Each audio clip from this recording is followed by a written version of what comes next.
j'invente des mots maintenant en français. C'est très bien, tout le monde a compris. Vraiment. Pour être tout à fait honnête. Mais...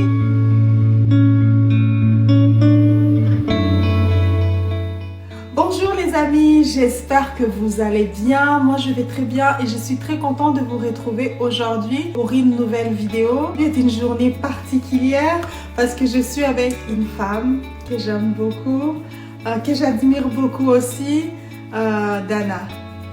Merci Laurine, merci de m'accueillir dans ta chaîne.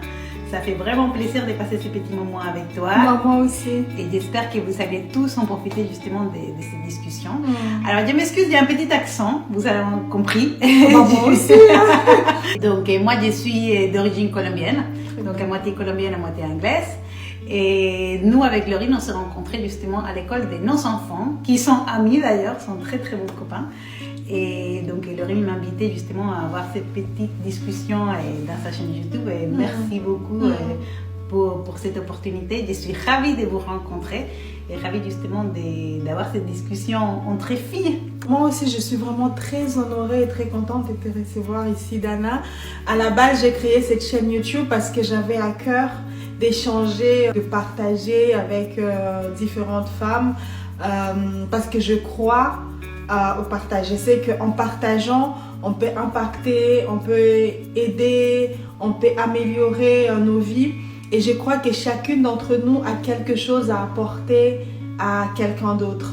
Il y a quelqu'un qui traverse peut-être une situation similaire à notre situation et à nous entendre parler, il peut avoir une idée, il peut apporter, notre discussion peut apporter quelque chose à quelqu'un. Donc ici, on ne fait pas d'interview, mais on échange tout simplement. On échange, on parle, on discute et on vous amène dans nos discussions, dans nos échanges. Voilà, c'est les principes de... Avec un petit thé. Voilà. Donc, cheers! Donc merci beaucoup. J'ai cru comprendre qu'aujourd'hui nous n'avons pas exactement un sujet particulier à aborder. Ceci étant dit, on s'est dit avec Laurine que ça serait intéressant justement de parler de l'importance justement de l'estime de soi. Je sais qu'il y a beaucoup de femmes, mais surtout beaucoup de mamans aussi, qui ont une problématique vraiment à trouver cette estime de soi après la maternité, chose qui est tout à fait normale. Et les corps d'une femme changent, et les hormones s'émettent dans tous les sens à nous faire justement des siennes. Et c'est vrai que c'est difficile en fait de retrouver cet équilibre d'être femme à nouveau, être mère, et pour celles qui sont en couple, être justement dans son couple. Donc de quoi l'importance justement d'avoir la confiance en soi. Et donc quelque chose de très intéressant, c'est que quand on a commencé à discuter sur peut-être parler de la confiance en soi avec Laurine, on s'est dit que moi je trouve que la confiance en moi, je l'ai beaucoup améliorée, on va dire, justement avec mon entourage, en choisissant justement mieux mon entourage. Et dans notre vie quotidienne, dans l'importance en fait d'avoir des bons amis, des bons amis, des personnes positives qui te soutiennent et qui soutiennent tes valeurs et surtout tes rêves. Parce qu'il ne faut pas oublier qu'une femme, c'est pas parce qu'elle devient mère qu'elle a oublié ses rêves. Au contraire, une femme qui devient mère, ou tout simplement une femme a des rêves, c'est normal, c'est la vie.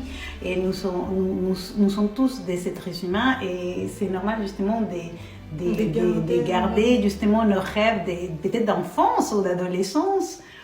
Et donc justement, une des choses que pour moi c'était très important et que j'avais trouvé qui avait changé la donne pour moi, c'est le fait justement de mieux choisir mon entourage. Et justement, en parlant de rêve, ça c'est un point très important. J'ai envie de rebondir sur ce point-là. J'ai l'impression, je ne sais pas si c'est que toi t'en penses, que la plupart de femmes, quand on trouve un mari et qu'on se marie, souvent on a tendance à oublier nos rêves déjà pour embrasser les rêves de notre mari. Et après, on devient maman et là, on s'oublie totalement pour embrasser notre vie de maman. On s'occupe de nos enfants. Souvent, la vie nous pousse dans des congés maternité, après congé parental. Du coup, on travaille plus. Ça peut arriver, on s'occupe de nos enfants. 1 an, 2 ans, 3 ans passent et on s'oublie totalement dans notre maternité. Et après, quand on se réveille, on a l'impression qu'on n'est plus, on est devenu que maman. Alors, plusieurs choses sur ces points, j'adore. Merci d'aborder ces sujets. Effectivement, en fait, on vit dans une société un peu particulière actuellement. En 2023, on est poussé, donc la femme, elle est poussée justement à devenir l'égale de l'homme dans le travail, dans la vie sociale, dans la vie quotidienne.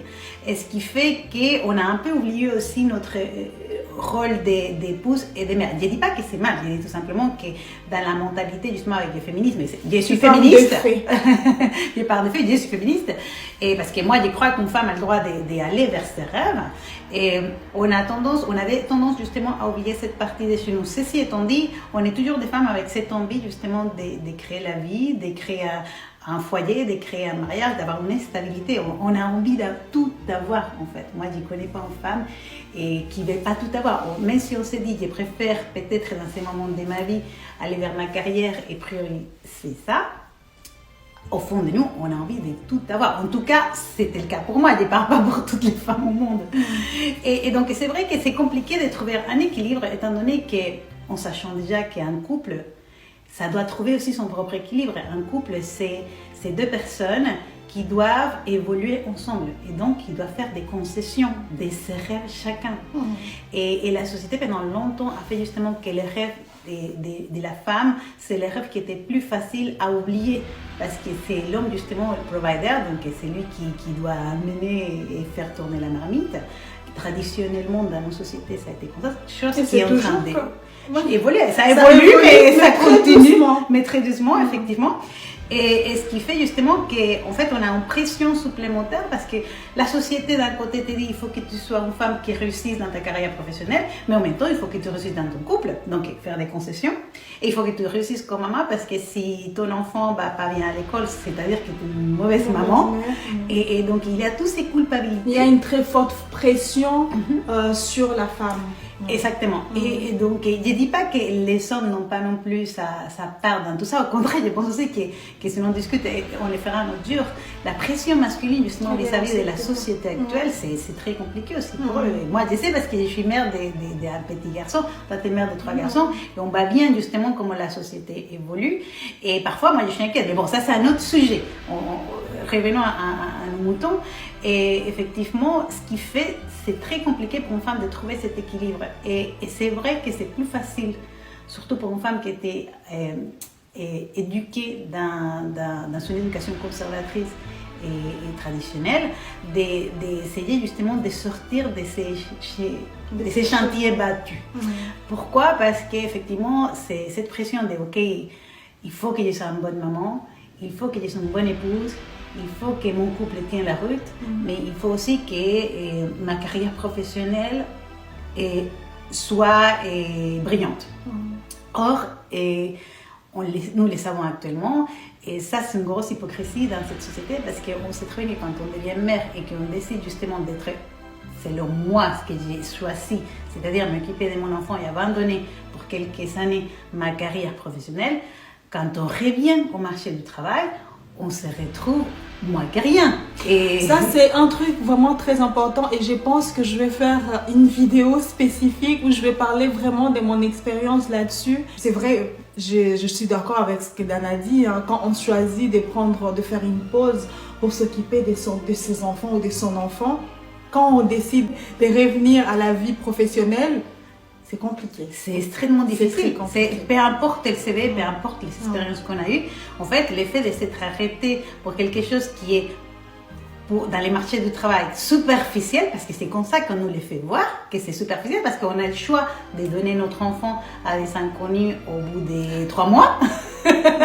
Et moi, je suis désolée, à 1 mois ou à 3 mois, j'ai été incapable de quitter mon petit garçon, tout simplement parce que cet enfant, et c'est valable pour tous les mamans, et il me manquait en fait, j'ai senti qu'il avait besoin de moi, et moi aussi j'avais besoin de lui. Il ne faut pas oublier qu'on est plein d'hormones, et notre corps, chimiquement, il est construit justement pour devenir protecteur de ces petits êtres.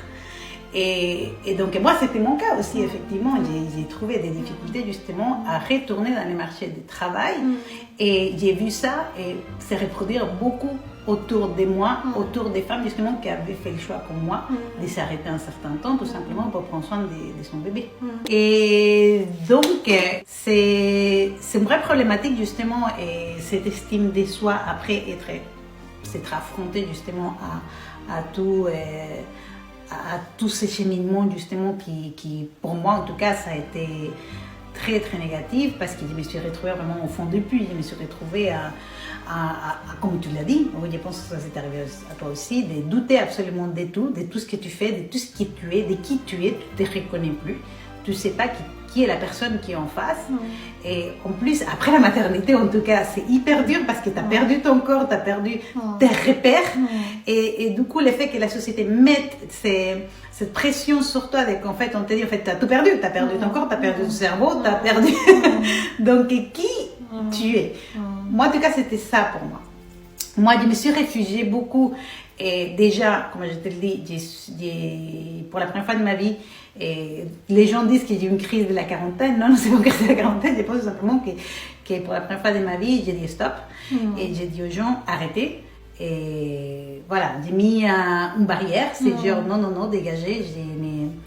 J'ai besoin en fait de savoir qui je suis. Je ne le savais pas à l'époque. Donc, ça a été un vrai travail d'introspection. Et aussi, il y a quelque chose de très important pour moi que j'ai appris, que c'est la guérison des petits enfants d'Anna. La guérison des petits enfants qui étaient en moi et que quelque part j'avais abandonné. Et donc, tous ces rêves, tous ces envies justement de croquer le monde à plein de dons. Et j'ai dû justement me libérer de toutes ces culpabilités. Et de tout ce que toutes les autres personnes autour de moi mettaient sur mes épaules. C'est comme s'il y avait le monde sur mes épaules, alors que tout le monde me disait, mais ta vie elle est parfaite, de quoi tu te plains? Et c'est très très difficile justement de te dire, mais comment je peux me sentir comme ça alors que tout va bien, que tout le monde me dit autour de moi, mais de quoi tu te plains? Et donc il y a en partie aussi des culpabilités là-dedans, à se dire, mais effectivement, moi je sais qu'il y a des gens dans la rue, il y a des mamans qui n'ont pas justement un compagnon par des raisons de la vie et qui doivent faire ça tout seul. Et effectivement, je me suis dit, comment j'aurais fait en fait si je me sens comme ça alors que je suis entourée? Et comment j'aurais fait en fait si j'aurais été seule? Et pour moi, c'était un choc. Pour moi, c'était vraiment un choc. Et c'est pour ça que j'ai dit que la meilleure manière de se retrouver, et je sais que c'est contradictoire, c'est se retrouver au fond du gouffre. C'est se retrouver au fond du puits. Parce que quand on est au fond du puits, on a un seul choix, qui c'est remonter en fait. On n'a plus le choix. Et ces puits, pour moi, ça a été la boue des sauvetages en fait. C'est ça qui m'a sauvée. Pourquoi? Parce que là, pour la première fois, je me suis vraiment regardée en face. Je me suis dit, qui tu es? En fait, il t'a fallu que tu descendes, que tu sois au fond pour que tu te poses de bonnes questions. Exactement, sur ma vie, sur mes choix de vie, sur ce que je voulais, sur ce que je ne voulais pas. Et ça a été très difficile. Et moi, personnellement, j'ai eu recours à plusieurs choses comme les sports, comme le développement personnel. Et alors, c'est très traître le développement personnel. Il faut se dire que tous les coachs de vie sont pas là pour t'aider forcément. Et c'est connu en fait qu'il y a un peu de manipulation dans tout ça. La spiritualité par contre, et là où j'ai dit justement que pour moi c'était sauveur, c'est justement quand je me suis retrouvée avec moi-même, je suis retrouvée aussi mon dialogue avec Dieu ou avec pour ceux qui ne croient pas, un être supérieur qui pouvait me donner la force.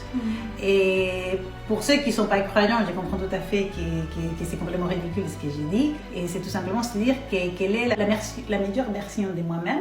Et j'ai dû aller justement me guérir d'abord cet enfant intérieur pour aller chercher la meilleure version de moi-même. Pourquoi? Parce que c'est quand on guérit justement son enfant inférieur. Et après son adolescent inférieur, si vous voulez, je vous en parlerai de ça aussi. On comprend en fait les rêves qu'on a abandonnés.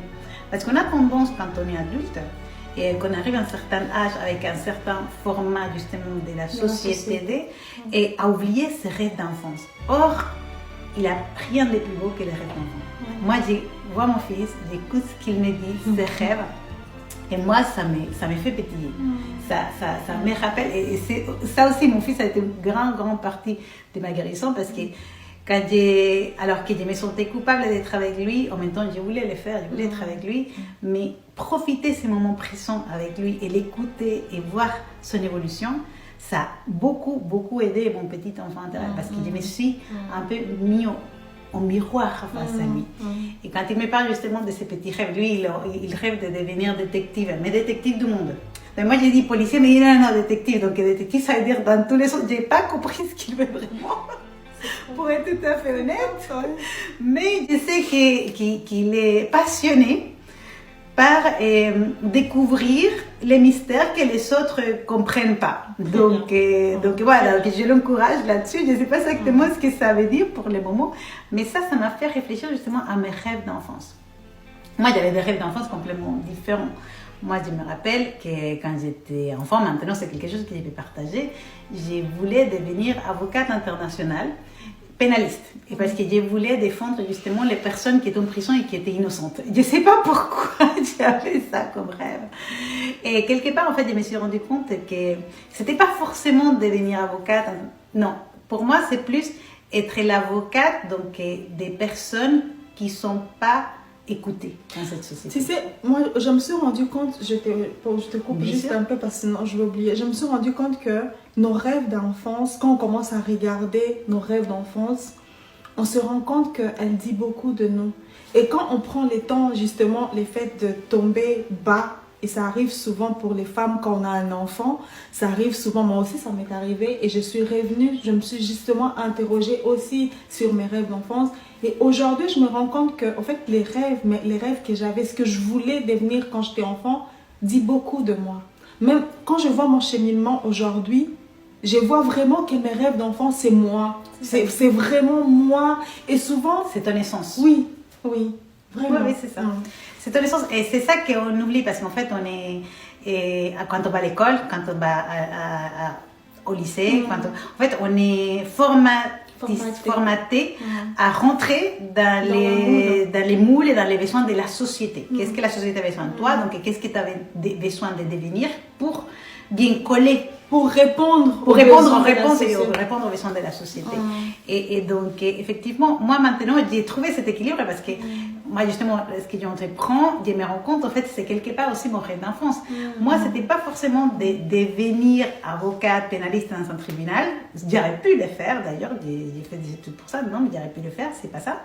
C'est plus cette envie de faire écouter la voix des personnes qui ne sont pas écoutées, qui ne sont pas comprises, qui sont mises de côté et c'est un peu comme les gens des deuxièmes échéances. Je ne sais pas, c'est... Donner la deuxième chance aux autres. Donner aussi une chance aux autres. Et surtout, ça a commencé ces rêves par mon expérience professionnelle.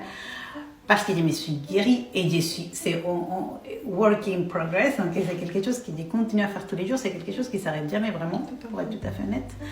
Et, parce que chaque jour, je découvre quelque chose de nouveau, mais j'ai cette envie d'entreprendre maintenant, que j'ai retrouvé en fait ma force intérieure, c'est justement pour aider déjà les mamans abandonnées par la société, complètement négligées et abandonnées, mais je me suis rendu compte que c'était plus grand que ça. C'était pas que les mamans. Il y a beaucoup de parts de notre société, des individus qui font partie de cette société qu'on a tendance justement à délaisser parce qu'ils ne sont pas rentrés justement comme nous on l'a fait dans les moules. Et donc, du coup, c'est expanded, c'est-à-dire on peut les mettre de côté et on s'en fout complètement de leurs besoins et on n'a même pas envie de les aider. Et je ne dis pas de les aider comme le fait le gouvernement avec des aides, avec des allocations et compagnie, parce que ça aussi c'est un cercle vicieux et tous n'ont pas non plus le droit à ça et parfois c'est très injuste et j'ai eu envie en fait de les aider à passer par là où je suis passée et les donner les outils que moi j'ai trouvés pour m'aider à moi à m'en sortir. Je ne sais pas si c'est très clair. Peut-être un jour, on en parlera plus. C'est très clair. Un jour, on en parlera une autre vidéo sur mon... Sur ça. Et donc, pour revenir, il y a une chose que tu as dit aussi, ce qui t'a aidé à sortir de là, c'était l'entourage, savoir bien s'entourer. Alors oui, et ça c'était, je pense, la partie la plus difficile d'ailleurs. On pense tous que c'est facile de dire « Oh, il faut dire tout simplement aux gens de s'arrêter ». Non, non, c'est très dur quand on a toujours vécu en fait dans une structure qui soit familiale, sociale, économique, et régionale, religieuse, peu importe. En fait, on a tendance à nous mettre dans des caisses parce qu'on a besoin, en fait, la société nous met dans des caisses pour pouvoir nous comprendre. Et nous aussi, pour comprendre les besoins de la société et pouvoir y répondre. Donc, c'est extrêmement difficile de dire aux gens parfois, et qu'ils soient membres de la famille, ou parfois même ton conjoint ou conjointe, ou même ton enfant, parfois, de dire en fait non, stop, on met de recul et tu as dépassé les limites. Ça, c'est extrêmement difficile. Et je comprends que par peur justement de ne pas blesser l'autre ou tout simplement parce qu'on ne se sent pas la force en fait de pouvoir le faire ou on ne sent pas qu'on a le droit non plus de le faire, on se laisse aller et on devient un peu le tapis de tout le monde. Et il faut savoir, et c'est Lao Tse qui avait dit ça, c'est en fait tu peux toute ta vie, si tu vis par rapport aux autres les tapis des gens, mais il y aura toujours des gens qui vont trouver que tu n'es pas assez lisse pour qu'ils marchent par-dessus toi. Donc, et ça, cet exercice, ça a été extrêmement compliqué, extrêmement difficile. Parce que moi, en tout cas, toujours été la bonne élève qui suivait toujours les règles. C'est me confronter à que peut-être mes besoins et mes envies ne correspondaient pas du tout à ce que mon entourage s'attendait et devoir leur mettre ces freins. Pour moi, c'était extrêmement difficile. C'était violent. C'était violent. Et c'était violent aussi. Et surtout, l'entourage ne comprend pas parce que toi, tu as toujours été la personne droite, la personne fiable. Et maintenant, qu'est-ce qui se passe? Pourquoi tu ne veux plus? L'entourage ne comprend pas. C'est un choc pour l'entourage. Non, mais c'est pour ça que je dis que c'est un choc aussi pour l'entourage parce que c'était pas un choc pour moi. Je le savais, il fallait que je le fasse parce que c'était là où j'ai appris à m'aimer moi-même. Donc, je me choisissais pour une fois moi-même, mais l'entourage, il n'a pas compris. Et l'entourage, parfois, il ne part pas justement des gens qui sont qui travaillent avec toi, tes collègues, ou les autres mamans de l'école, ou la maîtresse. Non, j'ai pas des gens qui sont proches, qui te connaissent, qui ont été toute ta vie avec toi. Et ça, c'est violent. C'est violent et c'est violent pour les deux côtés. Mais la vie, en fait, en tout cas, mon expérience dans ces parcours m'a montré que les gens qui doivent rester dans ta vie restent. Les gens qui t'aiment vraiment et qui vont te soutenir, et c'est là où tu commences vraiment à bien t'entourer, c'est les gens qui vont comprendre. Qui vont comprendre les changements qui est en train de se transformer. Et même s'ils vont juger au départ, ils vont s'adapter aussi. Ils vont s'adapter et vont même te remercier parce qu'ils disent en fait j'avais besoin que tu me dises ça pour comprendre. Parce qu'en fait je ne comprenais pas. Je comprenais parfois parce que c'est normal. Parfois on n'ose pas parler, on n'ose pas justement blesser les sentiments de quelqu'un qui est en face et qui on aime. Et j'ai dit ça avec ma mère par exemple. Je reparlerai de ma relation avec ma maman. Je l'adore aussi ma maman si tu me vois. Et c'est tout simplement c'est leur expliquer en fait que non en fait tu dépasses les limites parce qu'ils n'ont pas compris qu'ils savaient dépasser les limites tout simplement parce que pendant longtemps ils avaient le droit de le faire.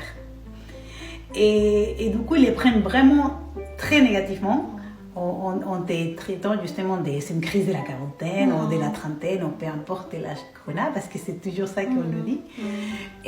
Mais à long terme ils comprennent qui tu es et plus ils comprennent mieux, en fait, plus ça te rassure et ça commence vraiment à devenir une balance qui s'équilibre. Et pour ceux qui ne comprendront pas, ils vont tout de suite dégager de ta vie. C'est comme ça, ça fait mal, je ne dis pas le contraire, ça fait très mal, tu te sens perdu, mais pour moi en tout cas, Dieu est juste. Et moi je trouve que les personnes qui doivent être dans ta vie vont t'arriver. ou alors ils resteront parce qu'il fallait qu'ils restent. Et donc ça, pour moi, c'était vraiment voir la partie la plus importante en tout cas de mon cheminement de retrouver ma confiance en moi.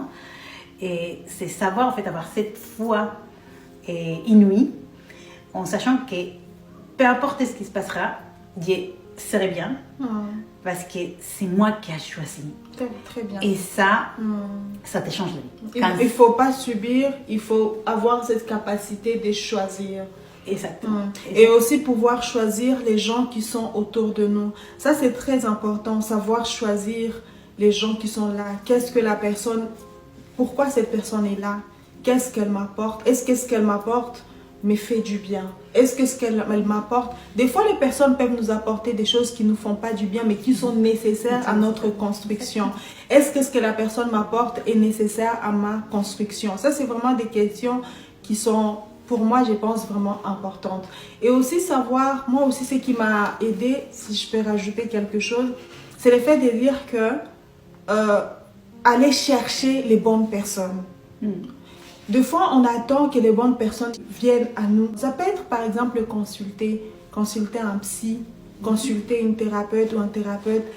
Je sais que souvent on se dit, surtout aussi pour les chrétiens, moi j'ai entendu souvent les gens me dire, oh mais t'es chrétienne, tu vas prier, Dieu va t'aider. Non. En fait, dans la Bible, c'est écrit plutôt que Dieu t'aide, mais toi, mon fils, je t'aiderai plutôt. C'est Dieu va te donner les armes, mais il faut que tu fasses la démarche, en fait. Et ça, c'est marrant parce que c'est pas que la Bible. Ça aussi, dans le monde de la spiritualité, on parle beaucoup des manifestations. Et comment manifester, comment être positive, avoir positive mindset pour manifester. Mais moi, je trouve en fait que sans l'action, rien tombe du ciel. Non, rien. Les opportunités sont là, mais est-ce qu'on a assez confiance en soi? Est-ce qu'on est assez fort pour aller les chercher? Pour moi, c'est ça qui fait toute la différence. Donc, effectivement, oui, il faut rester positive. Effectivement, il faut s'entourer des gens qui t'apportent cette stabilité et ce positivisme dans ta vie. Mais c'est surtout l'action. Sans l'action, il n'y a que les paroles. Et les paroles, ça part dans les vents. Alors que les actions, elles sont ancrées. Très bien. Et pour moi, je pense en fait que s'il y a un conseil de mon expérience à vous donner, c'est entamer cette action. Et entamer cette action, c'est pas aller faire comme moi tout de suite une entreprise. Non. C'est quotidien. C'est qu'est-ce que je décide de faire le matin. Est-ce que je décide un truc idiot, de manger un pain au chocolat supplémentaire ou est-ce que je décide d'aller marcher 15 minutes tout simplement parce que ça va faire du bien à mon système digestif. Et c'est cette action en fait qui change les petites actions du quotidien qui vont faire à long terme une montagne, c'est comme une boule de neige qui vont créer la différence. Mais c'est vraiment dans les actions, dans les petites actions, par exemple, le quotidien. Par exemple, aujourd'hui, je décide pas de me lever à 6h30 parce qu'il est en retard, je me lève peut-être 15 minutes avant parce qu'il y a 15 minutes pour moi pour peut-être, je sais pas, faire une prière si on est chrétien ou pour faire de la méditation si on est dans la spiritualité ou les deux, voire les deux, pourquoi pas, ou mélanger les deux. Parce que ça, c'est des moments, surtout moi, c'est ce qui m'aide moi le matin, et à me trouver toute seule. Avant que tout le monde se réveille dans la maison, je pouvais avoir ces 15 minutes pour moi. Et ça a changé ma vie parce que c'est là où j'ai commencé justement à m'écouter. Ça, c'est très important. C'est quelque chose, j'insiste là-dessus. Moi aussi, ça m'a beaucoup aidée. Quand j'ai commencé à être maman et que j'étais portée par cette vie de maman, on a l'impression qu'on n'est jamais... Avant, on avait un temps pour nous, pour lire, on avait un temps pour nous, pour méditer, on avait un temps pour nous, pour prier. Et maintenant qu'on est porté dans cette vie des mamans où tout tourne, va trop vite, on a l'impression de s'oublier. Se réveiller le matin 15 minutes, une demi-heure avant tout le monde, dans le calme de la maison, prendre un temps pour soi. Ça peut être juste un temps même pour prendre un thé. Oui. Toute seule. Ça peut être 15 minutes pour prier, pour méditer, pour lire. On prend 15 minutes pour faire ce qu'on aime. C'est vraiment important. Et c'est ça justement dont j'ai dit l'effet, en fait, l'importance de l'amour propre Et l'amour propre se retrouve justement quand tu commences à t'écouter, parce que tu commences à comprendre tes besoins. Et ouais, ça c'est un exemple parmi les autres exemples. Mais je trouve en fait que si on a envie d'un changement, le changement est en nous. Et c'est une phrase que tu nous répètes et que c'est marqué dans les autocollants des routiers et compagnie. Et c'est très drôle, mais moi je les vois maintenant de manière complètement différente. Moi je les vois maintenant dans des sens où je sais que et effectivement, mes choix ont un impact. Je ne dis pas que je suis parfaite, je ne dis pas que j'ai fait tous les jours tous les bons choix. Non, parfois je suis fatiguée et j'ai envie de rester dans mon lit. Mais moi, je me dis aussi, ça aussi, c'est de l'amour propre. Ça aussi, c'est savoir s'écouter. Ça veut dire, Dana, tu es fatiguée, ton corps est fatigué, ton mental est fatigué, tu as besoin de prends cette journée pour toi. C'est pas toujours facile. Je sais qu'il y a énormément de chances de pouvoir faire ça. Beaucoup des femmes et beaucoup de personnes, tout simplement, au monde n'ont pas cette possibilité. Et donc, pour moi, justement, quand il n'y avait pas la possibilité, c'était justement ces petites 10 minutes, ces petites 15 minutes de retrouvailles avec moi-même et qui m'ont aidée. Et le plus important, vraiment, si j'ai un conseil à vous donner, c'est amour propre. Et pour avoir une meilleure autoestime de soi, mais pour l'amour propre, il faut savoir que c'est l'action qui fait la différence. Et ce que je voulais rajouter, la phrase « les changements est en toi », c'est vrai que c'est une phrase assez qui est devenue banale, mais pour autant, cette phrase ne perd pas sa force. Je trouve que c'est une phrase... Moi, j'aime beaucoup cette phrase. Quand on comprend, moi, j'aime beaucoup cette phrase. Au fait, souvent, on va chercher quelque chose chez les autres. Oui, on va chercher un sauveur. On va chercher une solution, on va chercher les coupables chez les autres. Pour moi, quand je suis en face de quelqu'un qui désigne tout le temps les autres comme les coupables de ce qui lui arrive, moi, c'est une personne avec qui j'ai du mal à échanger. Parce que je me dis qu'il y a beaucoup, cette personne a encore beaucoup de blessures. Il a encore beaucoup de choses à régler. Parce que quand tu règles certaines choses, tu comprends que, en fait, ce n'est pas les autres. Même si les autres te blessent, c'est parce qu'en fait, il y a quelque chose déjà en toi. Oui, c'est ta responsabilité. Oui, mais quand tu commences à comprendre que moi, je suis au centre de ma vie. Je suis, au fait, les changements de ma vie. J'ai cette force et j'ai cette capacité de faire quelque chose, d'impacter ma vie. Ça change beaucoup de choses. C'est là, au fait, qu'on dit tout le temps, moi, si vous suivez depuis un moment cette chaîne, vous savez que je parle tout le temps de l'amour propre, je parle souvent du fait de se choisir. Une fois, il y a un commentaire, une personne m'a dit que c'est très hypocrite. Oui, c'est hypocrite. C'est pas hypocrite, mais c'est très égoïste. C'est très égoïste. Mais en fait, l'amour propre, c'est très égoïste. Je suis désolée. En fait, quand on est maman, une fois qu'on est passé par la maternité, il faut vraiment prendre le temps. Il faut vraiment qu'on se dise, là, je vais me choisir. Ouais. Et ça ne veut pas dire qu'on n'aime pas son mari, qu'on n'aime pas ses enfants. Mais si on ne se choisit pas, tout va mal se passer au fait. On va oublier, on va passer à côté de son mariage, on va passer à côté de ses enfants. C'est quand tu vas bien en tant que maman que tout va bien aller dans ta famille, dans ta maison. Donc il faut vraiment arriver à ce point de se choisir. C'est ça. Donc non mais c'est vraiment, je n'aurais pas pu faire mieux que toi, tu as vraiment résumé. Et l'importance en fait de l'autostime, c'est dans l'amour propre. Et dans l'amour propre, parfois, mesdames, messieurs, c'est l'égoïsme. C'est savoir être égoïste selon les doctrines de la société pour ne pas être égoïste avec soi-même. Pour pouvoir justement se donner le réconfort dont on a besoin. Et c'est la meilleure manière d'amour propre qu'on peut avoir. C'est ça, justement. Et ça passe par de petites choses. Oui. On n'a pas besoin de faire des grandes choses. Et voilà, pour moi, je pense que c'est vraiment important parce que la vie des mamans, c'est un challenge quotidien. C'est ça, et j'ai envie tout simplement de finir avec une phrase que j'aime beaucoup et que je répète énormément, je pense que tu l'as déjà écoutée plusieurs fois. Et c'est qu'on n'est pas responsable de l'image que les autres ont de nous dans leur tête. Et on n'est pas non plus responsable de comment les gens vont nous traiter. La seule chose dont on est vraiment responsable à 100%, c'est comment on réagit. Et c'est là où je vous parle justement, et on revient à l'action. C'est prendre cette action en fait de ne plus réagir ou de réagir de manière qui est convenable pour nous, pas par égoïsme, mais par respect de soi et par amour de soi. Et quand on aime soi-même, on peut donner de l'amour. On ne peut pas prétendre aimer si on ne sait pas soi-même. Parce que quand on aime quelqu'un et qu'on va chercher à l'extérieur, est-ce qu'on doit se donner soi-même, ça va toujours être un peu faux, un peu flou et ça peut toujours déraper de la mauvaise manière. Alors que quand on s'aime soi-même et qu'on se connaît et qu'on se respecte et qu'on se choisit, et on peut justement donner cet amour inconditionnel qui est tellement recherché, qui est tellement adoré et qu'on connaît très mal.